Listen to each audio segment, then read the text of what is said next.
ariko ikintu ngiye kubabwira n'abantu bari muri Afrika ndi mu kubibona n'abandi barabibonye, turi mu kubibona. Mufite amacano, mufite ama YouTube, ariho indirimbo, ibitaramo, abavuga butumwa, abayumbe, ibisirimba, mufite amacano kabisa kandi ateye imbere, arebwa n'abantu benshi.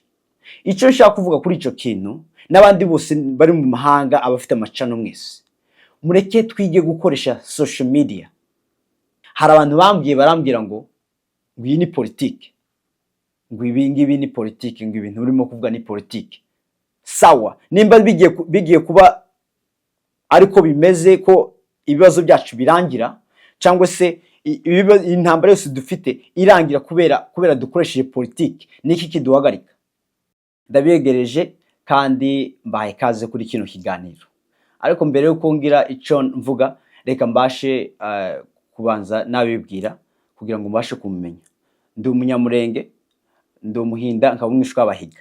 Tuye muri Amerika, nkagira na famille ahantu henshi hatandukanye, kuko twese twabaye impunzi ahantu henshi.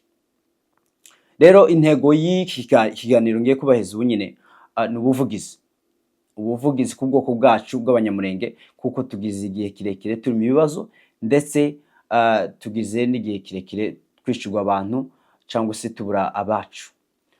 Rero impamvu yanteye kuba nabaganiriza kuri kino kintu cy'ubuvugizi nuko ari wo murimo nkora.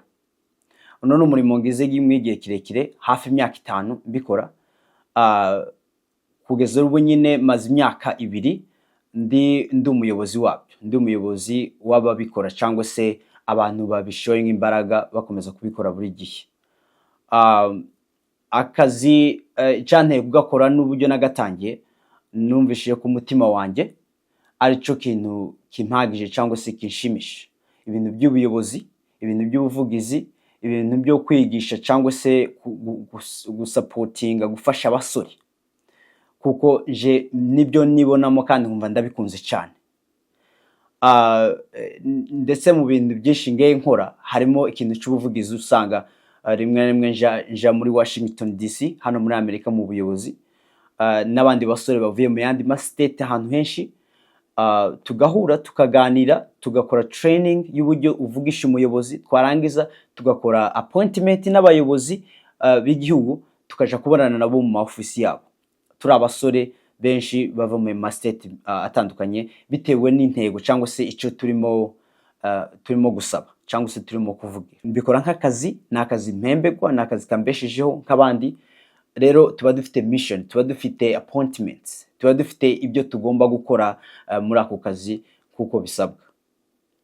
Ikindi nakongeraho, menyere gukorana n'abasore cyane, menyere gukorana n'abasore mu buryo bujanye n'ubuyobozi, trainings, ibintu byo kwigisha ubuyobozi, ibintu byo kwigisha education bisanzwe, ndetse n'ibintu bya business. Intego yanjye nuko mbona ko abasore bahinduka bakaba abayobozi muri community zabo, bahinduka bakaba abayobozi mu mafamiye yabo, ndetse bakabasha kuba bakora ibintu byabo, agatangira business yiwe, akagura inzu, akabaho neza mu buzima bwiza, kuko twese dufite izo mbaraga kandi dufite purpose. Kuko no muri Bibiliya hari ahantu henshi tugenda tubona havuga hejuru y'ikintu Imana yadushizemo, imbaraga Imana yadushizemo, purpose. Ikintu cyane basha kubashitsaho nyine ari na intego y'iki kiganiro, nuko nkeneye ko abanyamurenge dukora ubuvugizi bw'ubwoko bwacu mu buryo budafite akagero, mu buryo bunini. Dufite abapastori bakomeye, dufite abasore bakomeye, abasore bari mu kubyina igisimba, b'abayumbe, bazi gusenga kandi basenze kuva kera. Bafite impano Imana yabashizemo kandi bafite umugisha Imana yabashizemo kubera umurimo bakora. Dufite abakorari, dufite abaririmbyi bazi kuririmba. Ubu nyine ni ibintu birarenze, bari mu kuririmba bikamera neza. Mu bitaramo turi mu gutarama, twasirimba bikagenda neza.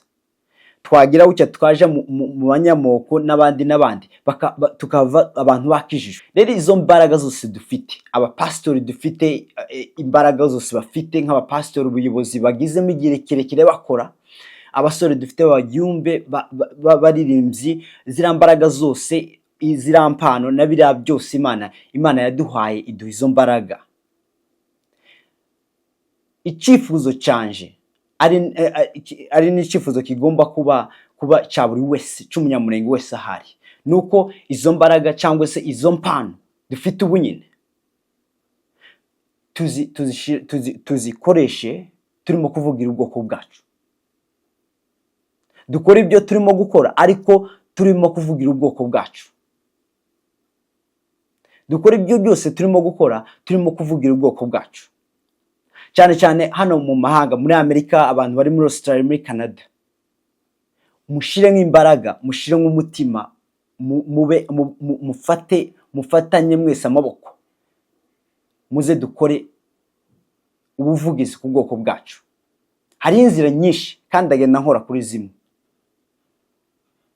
Ikindi kintu ngiye kuvuga, nubwo muri Afurika yego biragoye kuba wokora ubuvugizi kimwe nuko twabukora, ariko ikintu ngiye kubabwira n'abantu bari muri Afurika, ndi mu kubibona n'abandi barabibonye, turi mu kubibona, mufite amacano, mufite ama YouTube, ariho indirimbo, ibitaramo, abavuga butumwa, abayumbe, ibisirimba, mufite amacano kabisa kandi ateye imbere, arebwa n'abantu benshi.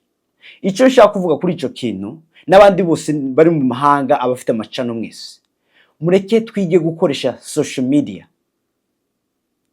Mureke dukoreshe social media iba imbaraga zacu mu buvugizi tugiye gukora, tugomba gukora.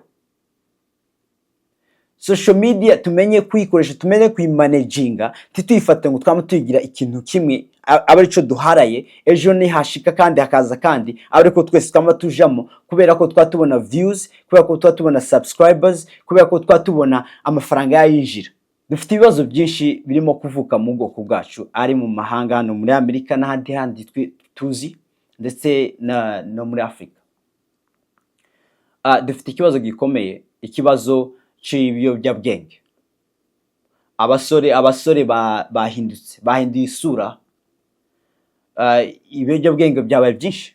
Dufite ibiyobyabwenge mu basore bacu, kandi icyo ni ikintu kigiye kutuyobya. Impamvu niki ndimo gukomeza ku kintu cy'ibiyobyabwenge, kubera ko naguhishisho hano muri Amerika bamaze imyaka 8, ariko reka nkubwire icyo namaze kubona, kubera ko cyane nkora mu basore, nkorana n'abasore benshi bari mu bibazo nk'ibyo ngibyo. Bamwe bagira guke gihe kimwe, n'abantu bafungwa buri gihe, n'abantu bagira guke, ariko mbabwire uko twebwe abasore bacu bageze hano, abari mu biyobyabwenge ubu nyine, abarimo gukora akavuyo nk'ako ngako, mbabwire uko byagenze. Sasa aba basore bacu baragiye ntibamenye umuco binjiyemo. Nenda si bose, ariko turaza dufata umuco, twawufata nk'ukuri, kandi ikindi twamenya gusobanura umuco mubi n'umwiza. Turi impunzi ahantu henshi, ni byiza ko tushika tukiga umuco w'aho hantu, ariko tugomba kwiga tukamenya umuco mubi n'umwiza, tukamenya ibyo dufata tukabyakira n'ibindi tutakira, ndetse natwe tukamenya ibyo twutanga, kubera ko natwe tugira umuco. Abanyamurenge tugira umuco, mushakisha abantu babizi, babigisha umuco, kugira ngo tubashe natwe kugira umurongo wacu, tugire abasore bazi umuco wacu, tugire abana bazi umuco wacu, ndetse bawuvuga no hanze, kubera ko nituja mu mahanga, yego twakira ibyiza byabo, nabo bakira ibyiza byacu. Rero reka mbabwire, mw'abasore mwe mufite imbaraga aho muri mwese b'abanyamurenge, mumanuke twese tugende tuje muri Washington DC, tuhamare igihe tuhamara, nimba ari cyumweru, yaba ari cyumweru, yaba ari iminsi ngahe, tugende twige, tugende dushakisha abantu badutraining, batwigisha uburyo bwo kuvugisha abayobozi, batwigisha uburyo bwo kuvugira cyangwa se gukora ubuvugizi. Urugero nyende kubaheza hano muri Amerika, Washington DC, harani muri federal, hariya niho government ituye, ubuyobozi bw'igihugu butuye. Rero tumanutse tukagenda abasore, tukaje Washington DC, tukamara gushika Washington DC, tugakora training y'uburyo bwo gukora ubuvugizi, ndetse n'ibindi bintu bitandukanye bibasha kutugeza mu ntambwe tugomba kugeramo. Tugakora appointment n'abayobozi, gahunda n'abayobozi, twamara gushika mu ma office yabo kakanya baduhaye tukavuga ibibazo biri wacu. Mva mbabwire impact. Hari abantu barambwira ngo iyi ni politique, ngo ibi ngibi ni politique, ngo ibintu urimo kuvuga ni politique. Sawa, nimba bigiye kuba ariko bimeze ko ibibazo byacu birangira, cyangwa se intambara yose dufite irangira kubera dukoresheje politique, niki kiduhagarika? Tugende dukore politique nimba ariko tubyita. Ariko ndababwiza ukuri, ino ni inzira, niyo nzira mu nzira zizabasha kutubohora zikazadufasha, nuko tuzagira abasore bahaguruka tugakoresha ubwenge bwacu, amajambo yacu, story zacu, tukabasha kuvugira ubwoko bwacu aho bishoboka. Buri wese umunyamurenge, nubwo atari buri wese, abenshi majority y'abanyamurenge aho bari, turi abantu bumvishije amasasu, turi abantu babonye abasirikare barasana, turi abantu bahuye n'ibibazo, tubona abantu baraswa bari imbere yacu. Ikindi gikurikiyeho, tuzi stories cyangwa se tuzi amakuru uko bimeze, uko ubwoko bwacu bwahozwe bwicwa, ndetse n'intambara ikomeza kuba buri gihe, buri mwaka. Tuzi byatubaye mu myaka ishize ya kera, ndetse tukomeza no kubyibuka ibyabaye mu Gatumba. Ni dukoresha ukuri kwacu, tugakoresha ama story uko ibintu bimeze, uko abantu bacu bakomeza gupfa buri gihe, tubiganiriza ubuyobozi. Rero ubuvugizi bwacu abanyamurenge buraremereye, ariko reka mbanze ko muzi ku bintu bijanye n'umwuka tugira cyangwa se ubukristo bwacu. Kuko nababwiye dufite abayumbe basenga, dufite abapastori bakomeye babwiriza bagahindura abantu, bagakora ibitangaza, dufite aberekwa, dufite abakorari bazi kuririmba. Nababwiye ngo ziriya mpano Imana yaduhaye, ziriya mpano Imana yaduhaye yadushizemo, ziriya zifite imbaraga z'ibisubizo, imbaraga z'ibisubizo. Nuvuga ngo nuririmba ibisubizo bizaboneka, nutarama ugasenga ibisubizo bizaboneka. Nuvuga ngo kubera ko twamaze no gusenga cyane, sinambasaba ngo muje gusenga, twamaze gusenga, kubera ko twamaze gusenga cyane, ndetse tukabwiriza, ndetse tugahindura amahanga, ndetse tugakora ibitangaza mu bihugu byose bitandukanye, ndetse tukabumugisha mu bindi bihugu bitandukanye. Rero naje ndabasaba kugira ngo duhuze za mbaraga, none twerekeze amaso ku bwoko bwacu. Rero ikintu cya nyuma mvuga ari n'ikintu nari nshaka kurangirizaho, ndashaka gusaba abayobozi bacu, ndasaba kugira ngo mushigikire abasore dufite, bafite umutima wo gukora ubuvugizi, ndetse bafite n'umutima wo gukora ibintu bitandukanye. Mudufashe, mudusapoting. Ibi bintu twabashije kubikora, tukabasha kuba twokora ubuvugizi ku bwoko bwacu. Ndababwiza ukuri ko twagira icyo duhindura, kandi nitugira abo basore babasha kugira umwete n'imbaraga n'urukundo zo gukora uno murimo, iyo yaba ari